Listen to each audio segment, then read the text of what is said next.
প্রকৃতি তার এই যে রূপের ডালি সাজিয়ে আমাদের চোখের সামনে রাখে, কিন্তু আমরা সেটা দেখতেই ভুলে যাই। এত ব্যস্ত লাইফ, যেন কোনো কিছুতেই এখন আমাদের সময় থাকে না।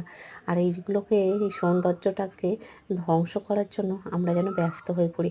গাছ কাটা থেকে শুরু করে সমস্ত কিছু, কোনো দিকেই যেন কারোর কোনো ভ্রুক্ষেপ নেই। যাই হোক, চলো পাখিদের এবার খেতে দিয়ে আসি ছাদে। আজকে একটু ছাদে খেতে দিতে বেলাই হলো। একটু বিস্কিট আর এই যে ব্রেডের যে ধারের অংশগুলো, ওগুলো দিতে আজকে ছাদে গেলাম। আর ছাদে এখন বেশি আসা হয় না, আজকে সকাল থেকে তো আসাই হয়নি, কারণ ওই যে এত রোদের তাপ, আর সকালে ঘরদোরের কাজকর্ম একটু সারছিলাম আর কি, সেই জন্য। মেয়ে তো স্কুলে চলে গেছে, এই সময়টা ফাঁকা থাকে, পাখিদের খেতে দেওয়া, ঘরদোর পরিষ্কার করা সব কিছু এই সময়টাতেই করে থাকি।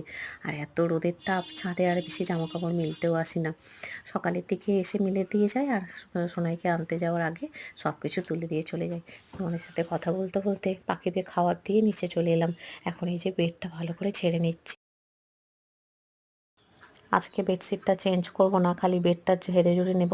আর এদিকে কুলারটা দিয়েছে, তো ভাই যে কুলারটা বুক করেছিল, তো ওই কুলারটা তো নিয়ে আসা হয়েছে, কিন্তু ওই যে মেয়ে কিছুতেই চালাতে দেয় না, জানো তো, বলে ওর নাকি ভয় করে। তবে আগের দিন দুপুরে চালিয়েছিলাম, বেশ আরাম পেয়েছে, আশা করি আর ভয় পাবে না।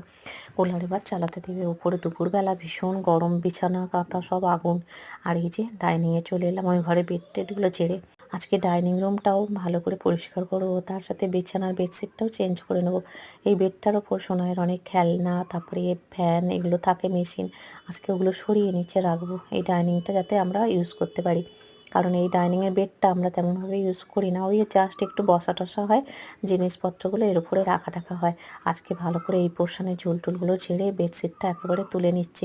প্রচুর ধুলো হয়েছে বেডশিটটায়, যেহেতু রান্নাঘরের সামনে, তো সেই জন্য এইখানটা একটু বেশি ব্যবহার হয়, তার জন্য একটু ময়লাটাও বেশি হয়। যাই হোক, এই যে ঝোলটা ঝেড়ে নিচ্ছি এখন।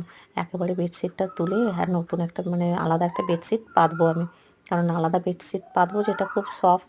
হাজব্যান্ডের একটা বেডশিট আছে যেটা অনেক বছরের পুরাতন, সেই মেসে থাকাকালীন। এই যে ঝোল টুলগুলো ঝেড়ে নিচ্ছে, একেবারে অনেকটা ক্লিন দেখাচ্ছে, জানো। আর বেডশিটটা বাথরুমের ওখানটা রেখে দিলাম, একেবারে কেচে কুচে নেব। আমাদের জীবনটা খুবই ছোট্ট, মানুষকে ক্ষমা করুন, সাহায্য করুন, কৃতজ্ঞ থাকুন, ভালোবাসুন, দেখবেন কত সুখে আমরা থাকতে পারবো। আর এই যে ছোট ছোট যে প্রাপ্তি, ছোট ছোট যে ভালো লাগা, এগুলোকে বাঁচিয়ে রাখুন, তাহলে দেখবে জীবনটা অনেক সোজা হবে, সরলভাবে আমরা দেখবে জীবনটাকে উপভোগ করতে পারবো। আর এই যে কথা বলতে বলতে দেখো বেডশিটটাও পেতে নিচ্ছি, কত পুরাতন বেডশিট, এতে কত স্মৃতি আমাদের জড়িয়ে আছে বিয়ের পর থেকে এতগুলো বছর। আমাদের এই ছোট ছোট জিনিসগুলো যে কত স্মৃতি আমরা বহন করে চলেছি, সেগুলো আর বলার মতো না। প্রত্যেকটা জিনিস আমার কাছে বড় প্রিয়। দেখো কত সুন্দর লাগছে আমার বিছানাটা।